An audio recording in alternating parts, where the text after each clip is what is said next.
Hey everybody, welcome to the Embroidery Legacy, and in today's video, Samantha and I are going to be showing you how to create this awesome in-the-hoop bunting.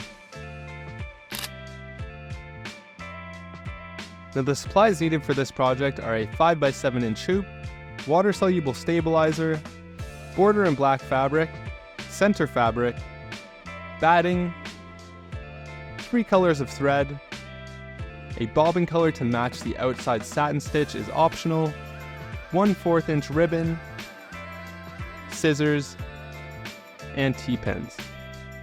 Now please note that this is for one flag, so please add accordingly for additional flags, and you can find out the exact fabric length within the downloadable PDF.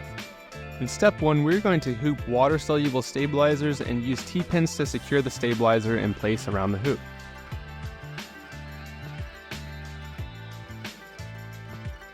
For step 2, we will stitch the placement line for the batting. In step 3, we're going to lay the batting on top of the placement line and secure it with tape.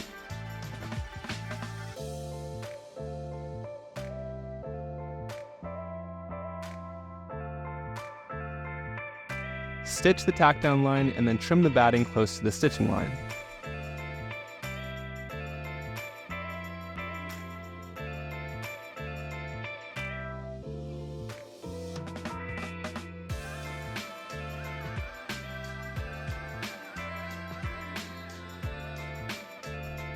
In step 4, we're going to lay the border fabric over the batting and tape it into place.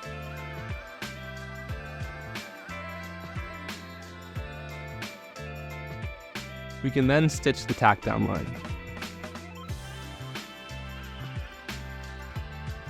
In step 5, we will stitch the placement line for the center fabric.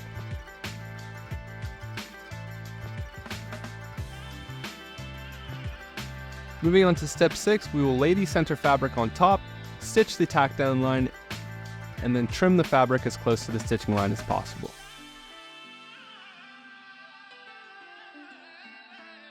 In step 7, we will stitch the satin border. In step 8, we will stitch the Embroidery Legacy logo or the design of your choice. You can even leave it blank if you'd like. In step 9, we are going to remove the hoop from the machine, turn it over, and place the back fabric face up. Taping it into place and then stitching the tack down line.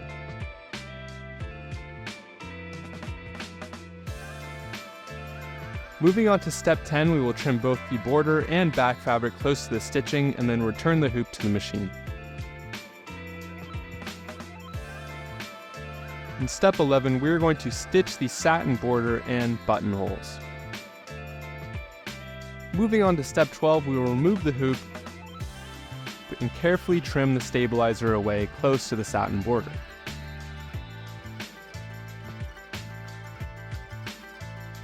In step 13, we will remove any excess stabilizer by dipping your finger in warm water and running it around the edge.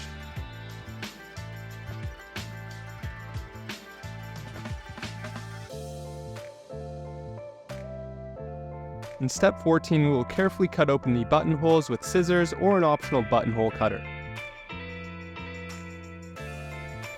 In step 15, we're going to string the ribbon through the buttonholes in the bunting.